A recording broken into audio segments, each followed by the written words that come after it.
Police say witnesses and this camera prove that the mother did not leave until her 5.5-hour hair appointment was over, and by then it was too late and her baby was dead.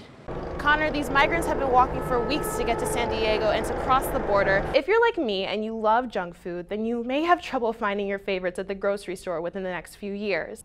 That's right, Jordan. As you can see behind me, the snow is finally starting to wind down. FEMA released a statement saying that the reason that they're taking away this aid is because there's no longer an emergency need for it in Puerto Rico.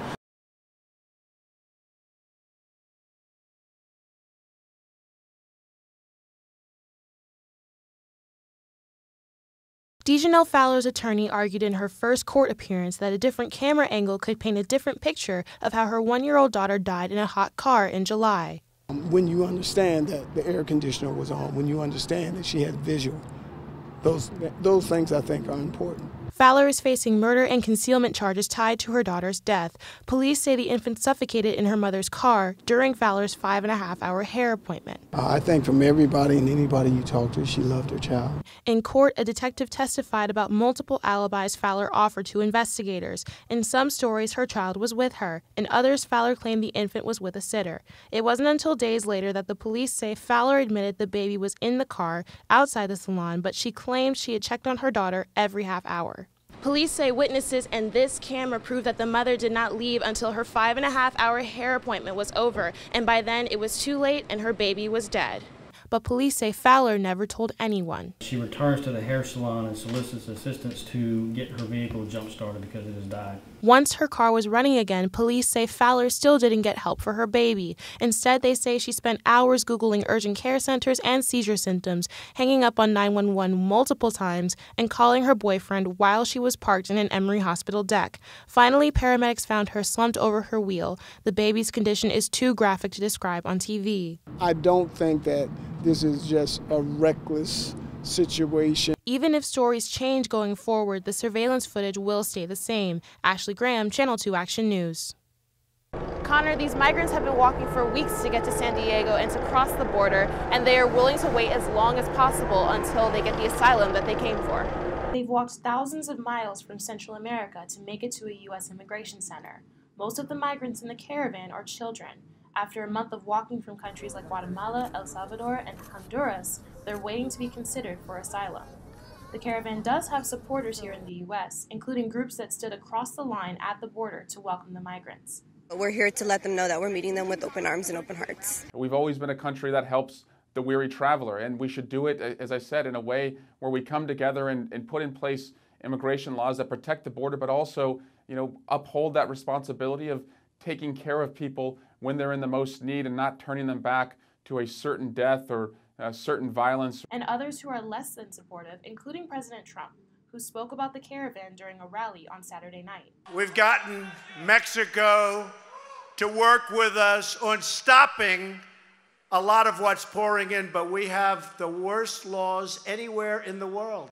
The San Diego facility says they won't process any more applications until more space becomes available. No one is sure how U.S. border security will respond to the caravan. The president called on the National Guard a few weeks ago to reinforce the U.S. border. Homeland Security Secretary Christian Nielsen said that anyone attempting to cross the border illegally could face consequences. Now at this point, whether you're for or against the caravan coming to the United States, everyone on either side will have to wait and see what happens next. In Chicago, Ashley Graham, Northwestern News Report. It's been 4 months since Puerto Rico was devastated by Hurricane Maria, and while relief is still pouring in, that could change as early as this week. FEMA released a statement saying that the reason that they're taking away this aid is because there's no longer an emergency need for it in Puerto Rico. But people at the Puerto Rican Cultural Center don't think the same thing. FEMA has really been an obstacle rather than a solution for Puerto Rico. Executive Director Jose Lopez says that most of the progress on the island was not made by FEMA, but by the civilians on the ground and in cities like Chicago. We go there and we lend aid to the people who are already organizing all of the relief efforts. Civilians like Danielle Colby, an artist who is going back to Puerto Rico this week to help with relief efforts. She says FEMA was never supposed to be the final solution for Puerto Rico. Their job is to basically go in there and assess damage and report back to the government. FEMA cited that the grocery stores, transportation systems, and gas stations in Puerto Rico are operable enough that they could pull out the emergency aid. Lopez says otherwise. About 45% of Puerto Rico does not have running water, does not have electricity. People are stranded in areas where bridges have been destroyed. Nothing has been rebuilt. No matter what FEMA decides to do, there is still more work to be done in Puerto Rico. In Humboldt Park, Ashley Graham, Medill reports.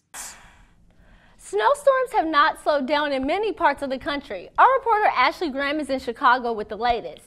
Ashley, is it still coming down out there? As you can see behind me, the snow is finally starting to wind down. You can still see plenty of it on the ground here in Chicago, and other Midwestern cities are seeing it even worse. April showers are snow showers here in the Midwest, and the winter weather doesn't seem to be letting up anytime soon.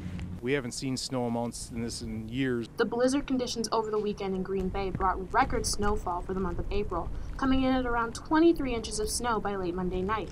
The roads were so bad that dozens of cars got stuck, and these two men had to step in to help. We're pulling people out, helping them with a shovel, throwing our hazards on, again, just being out there and taking care of our community. Now it's supposed to warm up here in Chicago and Green Bay later in the week, getting us closer to those spring temperatures that we all know and love. In Chicago, Ashley Graham, Northwestern News Report.